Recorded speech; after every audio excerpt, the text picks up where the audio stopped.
एक छोटी सी बात कहने वाला हूं, उस बात को अगर सुनो तो बहुत ध्यान से सुनना, नहीं तो कोई दिक्कत नहीं है, आप बीच में भी क्लास स्किप कर सकते हो, वो आपकी मर्जी होगी। लेकिन शायद मुझे कहनी है, लेकिन इस वजह से भी कहनी है। प्यारे बच्चे, एक चीज हमेशा ध्यान रखो, जब आप अब पढ़ रहे हो, थोड़ी कड़वी लगेंगी चीजें, लेकिन आपकी मर्जी, आप उसे किस तरीके से लेते हैं। जब आप पढ़ रहे हो तो मुझे एक बात बताओ कि आज सच सच बताना, सच सच बताना, जो लोगों का दिल्ली पुलिस में जैसे सिलेक्शन नहीं हुआ, प्यारे बच्चे, किसी से फिजिकल नहीं हुआ, किसी के नंबर कम रह गए, कोई फिजिकल में भी गया तो कोई 10 सेकंड से रह गया, कोई 15 सेकंड से रह गया, जैसे अंकों में भी कोई 1 नंबर से रह गया, कोई 2 नंबर से रह गया। मुझे सच सच बात बताओ, रहने का मतलब तो रहना ही होता है ना प्यारे गुड्डा। इसी तरीके से यूपी पुलिस के लिए कह रहा हूं, आप अगर मेरिट में 1 नंबर से रह जाओगे, आप 2 नंबर से रह जाओगे, तो बिल्कुल फिक्स बात बता रहा हूं, रहने का मतलब रहना ही होता है। आप चाहे 1 से रह जाओ, आप चाहे 2 से रह जाओ, आप चाहे पेपर ही मत दो, आप चाहे फॉर्म ही मत भरो, भाई जो आदमी 1 नंबर से रह गया, लास्ट में इसका मतलब यही तो हुआ कि जो 1 से रह गया वो भी, और जिसने फॉर्म भी नहीं भरा था वो भी, वो एक जैसे ही तो हुए, वो एक जैसे ही तो हुए वो दोनों बच्चे। और प्यारे बच्चे, जो 1 नंबर से भी अंदर घुस गया वो मेरिट में चला गया। तो इस वजह से कह रहा हूं, दिल्ली पुलिस में जिन लोगों को असफलता मिली है, यानी नहीं हो पाया किसी भी कारण से, फिजिकल नहीं हुआ, रिटन नहीं हुआ, या प्यारे बच्चे किसी और एग्जाम में सफलता नहीं मिली, या मेरे प्यारे गुड्डा आप लोग यूपी पुलिस वाले कुछ ऐसे जिन्होंने आज तक पेपर ही नहीं दिया कि जी हमारा तो है ही पहला पेपर।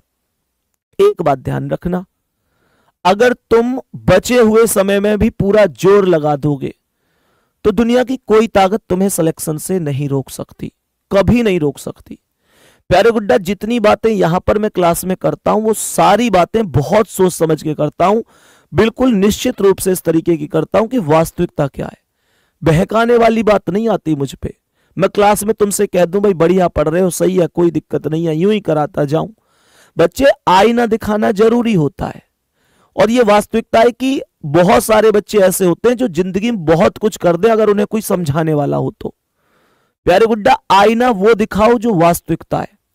हमेशा ध्यान रखना, जो सच में अपना हितैषी होता है वो कभी इन मीठी मीठी बातों को करके खुश नहीं करता।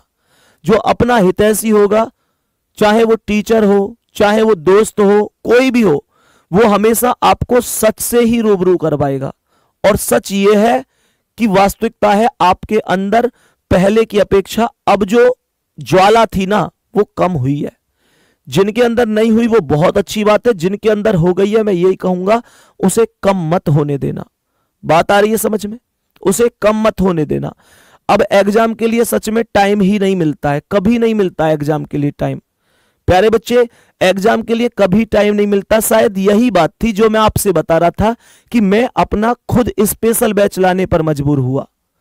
मैं सच बात बताऊं तो बच्चे लगभग 1.5 साल से मुझसे कह रहे थे भैया स्पेशल बैच लाओ, लेकिन मैं कभी क्यों नहीं लाया? क्योंकि हमेशा ये चीज चलती थी कि बच्चों, मुझे पता होता था, सच बता रहा हूं, रोजी रोटी पे खड़ा हूं, यही वास्तविकता है।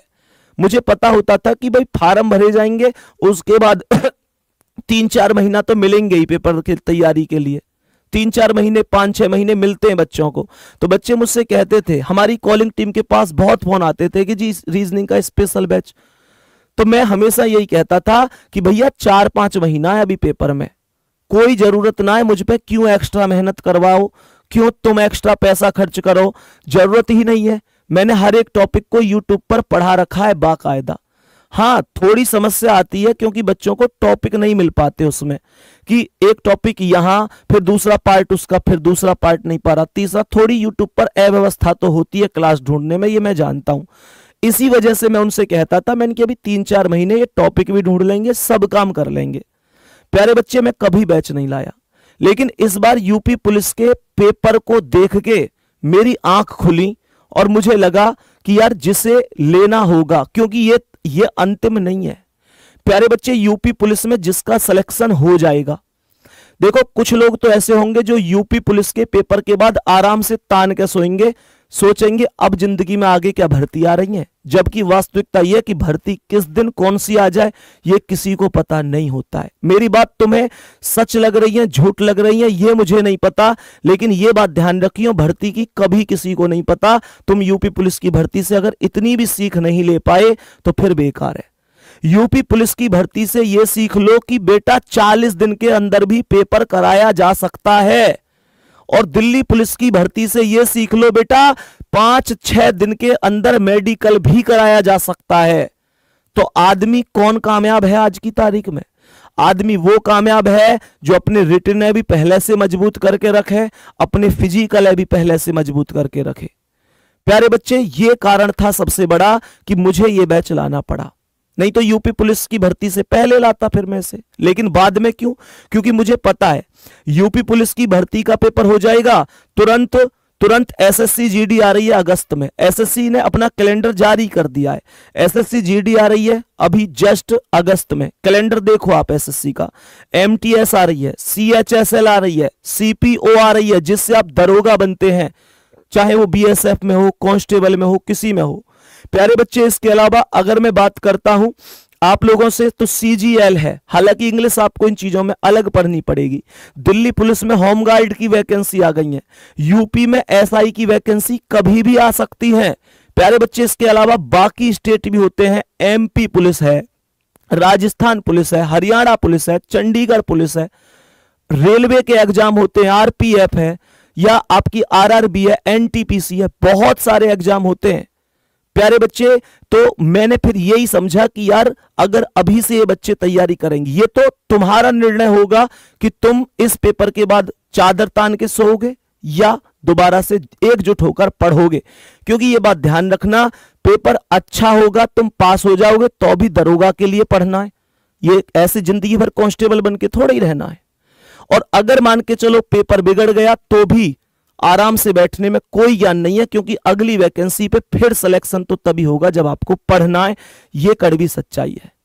प्यारे बच्चे, इस वजह से मैंने ये डिसीजन लिया। बताओ, ये डिसीजन इस वजह से लिया गया था, तो अब पढ़ने के लिए तो मैं आप लोगों से यही कह सकता हूं कि भैया पढ़ना तुम्हें है, किस तरीके से पढ़ना है वो रिकॉर्ड